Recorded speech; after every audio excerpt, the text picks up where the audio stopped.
எல்லாருக்கும் வணக்கங்க. இன்னைக்கு என்ன பார்க்க போறோம்னு பார்த்தீங்கன்னா, இன்னைக்கு சாயந்தர நேரம். அதாவது நம்ப சமையலெல்லாம் தாண்டி சாயந்தர நேரத்தில நம்ப விவசாயம் பண்றதுனால ஆடு, மாடெல்லாம் வச்சு வளர்க்குறோம் இல்லையா?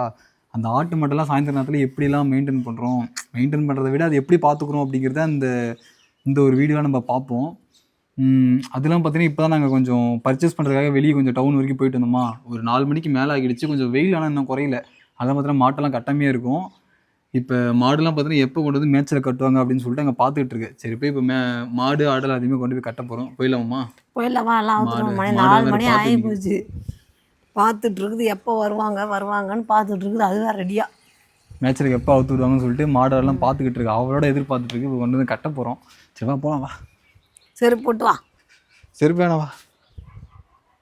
ஆனா வெயில் மட்டும் குறையிற மாதிரி தெரியல. பாருங்க 4 மணி மாதிரியா இருக்கு. வெயில் போட்டு கொளுத்தி எடுக்குது. ஆனா மாட்டை காலையில் ஒரு 10 மணிக்கு பார்த்தீங்கன்னா தண்ணி காமிச்சு மேய்ச்சலை விட்டு தண்ணி காமிச்சு இந்த மாதிரி மரத்தடியில் கொண்டு வந்து கட்டியிருந்தோம். அது எல்லாமே பாருங்கள் நல்லா ஜாலியாக அப்படியே படுத்துருந்துருக்கும் போல். இப்போ தான் அப்படியே எழுந்திருச்சிக்கிச்சு. எல்லாம் பார்க்குது எப்போ தான் மேய்ச்சலுக்கு நம்மளை அவுத்து விடுவாங்க அப்படின்னு சொல்லிட்டு. மாட்டை அவுத்துறியாம்மா? அவுத்தரட்டாதா அவர் நீயே அவுத்துருவா, மேலே இழுத்துருவா. அதேமாரி பார்த்தீங்கன்னா இந்த வேப்ப மரமே இல்லைனாலும் பார்த்தீங்கன்னா மாட்டுக்கெலாம் ரொம்ப வெயில் தாங்காது போல். ஏன்னா நாங்களும் வீட்டு மட்டும் இந்த ஷெட்டெல்லாம் கட்டி பார்த்துட்டோம். அதெல்லாம் பார்த்தீங்கன்னா மூச்சு வாங்குது, நிறைய இழப்பு வாங்குது. வெயில் அந்தளவுக்கு காணல் வீசுது போல். அதே இந்த மாதிரி நம்ம வேப்ப மரத்தில் கொண்டு வந்து கட்டியிருந்தோம் அப்படின்னா நல்லா ஒரு மாதிரி அந்த இழப்பெல்லாம் வாங்காமல் நல்லா நீட்டாக ஜாலியாக படுத்துருக்குது. அதான் ஒரு மரத்து நிழலில் கட்டினோன்னா ஆடு மாடெல்லாம் நல்லாவே இருக்கும். அதில் ஒன்றும் பிரச்சனை இல்லை. பார்த்திங்கன்னா நம்ம தண்ணிலாம் அங்கே வச்சுருக்கோம் இல்லையா, அங்கே தண்ணிக்கு தான் ஃபஸ்ட்டு போகும். ஏன்னா அங்கே தவிடு தீவனம் ஏதோ போட்டு வச்சுருக்காங்களான்னு சொல்லிட்டு ஃபஸ்ட்டு பார்க்கும். தவிடு தீவனம் எதுவும் இல்லை அப்படின்னா தண்ணி மட்டும் கொஞ்சமாக முடிஞ்சளவுக்கு குடிச்சிட்டு அப்படியே அப்புறம் மேய்ச்சல் கொண்டு வந்து கட்டிடுவோம். அப்படியே வைக்கோலெல்லாம் அப்படியே சாப்பிட ஆரம்பிச்சிடும். இருந்தால் தவிட்டெல்லாம் சாப்பிட்டு போவோம். இல்லைன்னா அப்புறம் தண்ணி மட்டும் வச்சுருப்போம், அதை அப்படியே குடிச்சிட்டு ஓடிடும்.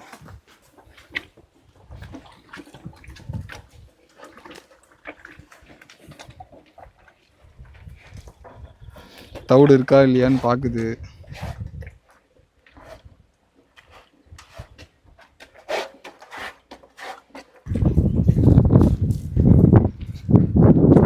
நாங்கள் மாட்டெல்லாம் கட்டிட்டு அப்படியே மாட்டுக்கெல்லாம் தீனி போட்டுருக்காங்க. இங்கே பாருங்கள், அப்படியே இங்கே பார்த்தீங்கன்னா நம்ம வீட்டு நாய் இங்கே பாருங்கள் அப்படி ஜாலியாக படுத்துருக்கு. இந்த இடத்துல எப்பயுமே பார்த்தீங்கன்னா பறித்து வைக்கேன். ஏன்னா அந்த வெயில் தாங்காமல் பார்த்தீங்கன்னா இந்த இடத்துல பாத்திரம் விளக்குற அம்மா அந்த இடத்துல தான் பாத்திரம் விளக்குவாங்க ரெகுலராக. இந்த இடத்துல கொஞ்சம் தண்ணி ஊற்றி வைக்கிறதுனால கொஞ்சம் குளிர்ச்சியாக இருக்கும் போல். அதனால முடிஞ்ச அளவுக்கு இந்த இடத்துல ஃபுல்லாக பறித்து விட்டு அப்படியே நாய் இந்த இடத்துல பறிச்சுக்கும். அப்படியே ஃபுல்லாக எந்த நேரம் பார்த்தாலும் இந்த இடத்துல தூங்கிட்டே தான் இருக்கும். அதேமாதிரி பார்த்தீங்கன்னா நைட் நேரத்தில் பார்த்தீங்கன்னா நாய் முடிச்சு தான் இருக்கும்.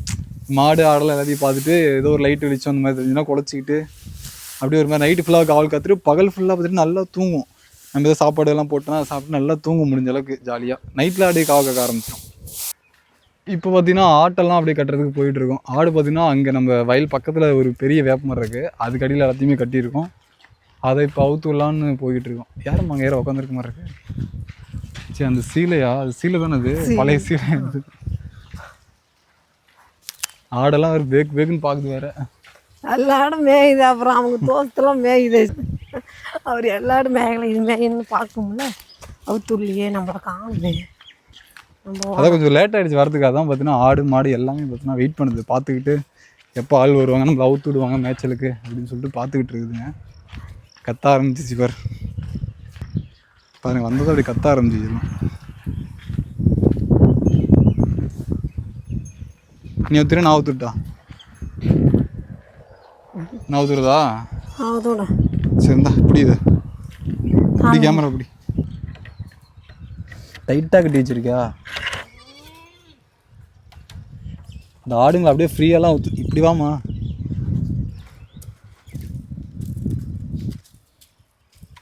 முடியா இந்த ஆடுங்களை அப்படியே ஃப்ரீயாலாம் விட்டோம்னா ஒரு இடத்துல மேயவே மேயாது, அங்கேயும் இங்கேயும் ஓடிக்கிட்டே இருக்கும். அதனால் இந்த மாதிரி கயிறு போட்டு காலில் லைட்டாக அப்படியே கட்டி விட்டோம்னா அப்படியே அது பாட்டுக்கு மேயும்.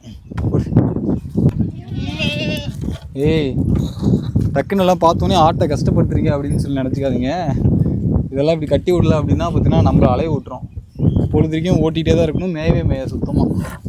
அதில் இந்த மாதிரி லைட்டாக கட்டி விட்டோம் அப்படின்னா அது பாட்டுக்கு ஒரு இடத்துல நின்று மேயும். இங்கே பாருங்கள் மேயாத எங்கே போகுது பாருங்கள். நேராக அந்த வாழை மரம் ஒரு 4 இருக்குது, அதில் காஞ்சி போய் தான் இருக்குது.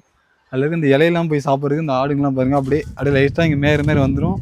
நம்ம அந்தாண்ட இங்கே போயிட்டோம் அப்படின்னா அந்தாண்ட வாழை மரத்துக்கு வரும். இங்கே ஓட்டி விட்டோம்னா அந்தாண்ட பாருங்கள் தீவனம் காட்டுருக்கு, அங்கே போயிடும். அங்கேயும் ஓட்டி விட்டோம்னா அந்த நம்ம அந்த தண்ணி பிடிக்கிற இடத்துல கொஞ்சமாக புல் இருக்கும், அங்கே தர்பூசணிலாம் கொஞ்சம் முளைச்சிருக்கா, அங்கே போய் அந்த பிஞ்செல்லாம் அப்படியே கடிச்சு சாப்பிட ஆரம்பிச்சிடும். அதுமாதிரி கொஞ்சம் ஏட முடியாக தான் பண்ணிகிட்ருக்கோம் இந்த ஆடுங்களாம். இந்த வாழை மரத்தோட நிலைமையை பாருங்கள், ஏன்னா வயல் முழுக்க அப்படி சுற்றி பாருங்கள், ஃபுல்லாக அந்த மழை டைமில், அதாவது இந்த ஆடி 18 கழிச்சுனா பார்த்தீங்கன்னா ஃபுல்லாக செல்வ செழிப்பாக இருக்கும் இந்த இடம்லாம், சோளம் அது இதுன்னு சொல்லிட்டு. ஆனால் இந்த வருஷம் பார்த்தீங்கன்னா இன்னும் மழை வந்து நமக்கு ஸ்டார்ட் ஆகலை, ஃபுல்லாகவே பார்த்தீங்கன்னா வறட்சியில் இருக்கிறதுனால ஃபுல்லாக பாருங்கள் அப்படியே ஒரு பாலைவனம் மாதிரி தான் அப்படியே இருக்குது, ஃபுல்லாக எதுவுமே இல்லை, எல்லாம் காஞ்சி போய் தான் இருக்குது. அதே போல் தான் தென்னை மரத்துலையும் பார்த்தீங்கன்னா கொஞ்சம் தண்ணியும் இல்லை, எதுவும் இல்லை, தண்ணி குடி தண்ணியே கொஞ்சம் கஷ்டமாக தானே இருக்குது. இங்கே பாருங்க இந்த வாழை மரம்லாம் அப்படியே எப்படி பெண்டாகி போயிருக்குன்னு பாருங்களேன். அதுல ஒரு கொலை போட்டுருக்கு, அதுல ஒரே கொலை கஷ்டப்பட்டு போட்டிருக்கும் போல. தண்ணி இருந்தா தானே வெளியே வரும். அப்படியே பூ இப்போதான் வைக்குது, ஆனால் இது வந்துமே பிரோஜனம் இல்லை, ஏன்னா இது கொஞ்ச நாளில் காஞ்சிரும், இல்லை அந்த மரமே கூட அப்படியே சாஞ்சு போயிடும். சாஞ்சு போயிடுச்சுன்னா எதுவுமே யூஸ் இல்லாமல் தானே போகும். அதனால் இது கஷ்டப்பட்டு வந்துமே அது பிரோஜனமே இல்லாமல் போயிடும். வாழை மரத்தை பொறுத்த வரைக்கும் பார்த்தீங்கன்னா நான் வில்லேஜில் எதுக்கு அது மேக்ஸிமம் வளர்ப்பாங்கன்னு பார்த்தீங்கன்னா, இந்த வாழைப்பழம் இதெல்லாம் தாண்டி பார்த்தீங்கன்னா வாழை மரம் எதுக்கு வளர்ப்பாங்கன்னு பார்த்தீங்கன்னா, அது வில்லேஜில் நிறையா அந்த விருந்தாளிங்களாம் வருவாங்க பார்த்தீங்களா, அவங்களுக்கு தட்டில் போட்டுலாம் பழக்கம் இருக்காது. இந்த மாதிரி யார் வீட்டுக்கு வந்து விருந்தாளிங்க வந்தாங்கன்னா இந்த மாதிரி டக்குன்னு வாழை மரத்தில் போயிட்டு இலையை எடுத்துகிட்டு வந்து அவங்களுக்கு விருந்து வைப்பாங்க. அதுதான் பார்த்தீங்கன்னா வழக்கமாக இருக்கும். அதுக்காகவே பார்த்தீங்கன்னா வில்லேஜ் சைட்லாம் பார்த்தீங்கன்னா இந்த மாதிரி வீட்டுக்கு ஒரு மரம் 2 மரம் பார்த்தீங்கன்னா வளர்ப்பாங்க. அதையும் தாண்டி பார்த்தீங்கன்னா வாழை மரத்தில் நிறைய பெனிஃபிட்ஸ் இருக்கும், நமக்கே தெரியும். அந்த வாழைப்பழம், வாழைத்தண்டு, வாழை இலை, இந்த மாதிரி பார்த்தீங்கன்னா கல்லுக்கு தண்ணி, அந்த அடியில் பார்த்தீங்கன்னா அந்த வாழை தண்ணி வரும் ஒன்று, அந்த கொலைப்போட்ட மரத்தை வெட்டினோன்னா அடியில் ஒரு வாழை தண்ணி வரும். அது மாதிரி பார்த்தீங்கன்னா ஃபுல்லாகவே இந்த வாழை மரத்தை போகிறதுக்கு நிறைய பெனிஃபிட்ஸ் இருக்குது. அதனால் பார்த்தீங்கன்னா வில்லேஜ் சைடில் சிட்டிலே கூட பார்த்தீங்கன்னா சின்ன இடம் இருந்தால் கூட அதில் வாழை மரம் வளர்ப்பாங்க. ஏன்னா அதுக்கு பெரிய இடமும் தேவையில்லை, அதுக்கு அதிகமான சத்துக்கள் எதுவும் தேவையில்லை. வாழை மரத்தை வச்சு நம்ம ரெகுலராக தண்ணி ஊற்றிட்டே இருந்தோம்னா போதும், அதே பார்த்தீங்கன்னா ஓரளவுக்கு வளர்ந்து வந்துடும். அதுக்காக பார்த்தீங்கன்னா வாழை மரத்தை நிறைய வீட்டில் வளர்ப்பாங்க. தேங்காய் பாருங்க எல்லாம் இப்போ தான் நிறைய, இப்போ இந்த ஆடி 18லாம் இதில் தான் பறித்து நம்ம தேங்காய் சுட்டோம், எல்லாமே பண்ணோம். இன்னும் ஒரு 2 கோலை பார்த்தீங்கன்னா வீட்டு யூஸுக்கு மட்டும் மரத்தில் ஏறினா தேங்காய் கிடைக்கும். அதனால் பார்த்தீங்கன்னா அதிகமாகலாம் ஒன்றும் கிடையாது. மறுபடியும் கொஞ்சம் மழை வந்தது அப்படின்னா அடுத்த காப்புக்கு நிறைய தேங்காய் காய்க்கும். இப்போதைக்கு கம்மியாக தான் இருக்குது தேங்காய், அதிகமாகலாம் ஒன்றும் கிடையாது.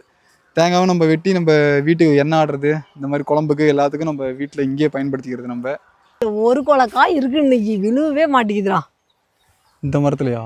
இந்த மரத்தில் அது நானும் மேலே ஒரு கொலை காஞ்சிருக்கு போல, அது ரொம்ப நாளாக நாங்களும் பார்த்துட்டே இருக்கோம், அது கீழே விழவே அடிக்கிற காலத்துல ஒரு காய் கூட விழுக மாட்டேங்குது, குழம்புக்கு காய் இல்லை.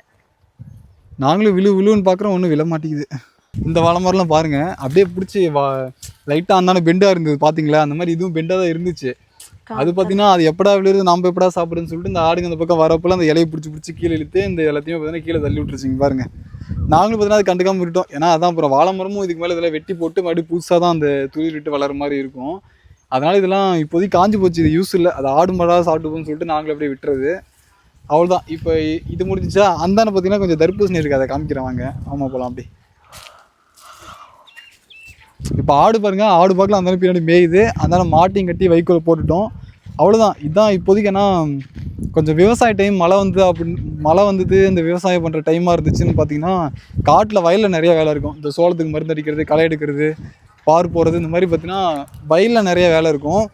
இப்போதைக்கு பார்த்தீங்கன்னா அதான் விவசாயம் எதுவுமே இல்லை இல்லையா, அதனால பார்த்தீங்கன்னா இப்படி ஆடு மேய்ச்சிட்டு மாட்டை தானே கட்டு கொஞ்சம் இப்படி பொழுதுபோக்கு பண்ணிவிட்டு இப்படி தான் பார்த்தீங்கன்னா வேலை வில்லேஜ் சைடில் இப்படி தான் போயிட்டுருக்கோம். அதை தாண்டி பெருசாக எந்த வேலையும் இருக்காது. இன்னும் கொஞ்ச நேரத்தில் பாருங்கள் ஆடு எல்லாமே இந்த இடத்துல கொஞ்சம் நம்ம ரெகுலராக தண்ணி பிடிக்கிற இடம், அதனால் பார்த்தீங்கன்னா கொஞ்சம் பச்சை பசையில் இந்த இடம் இருக்கும்.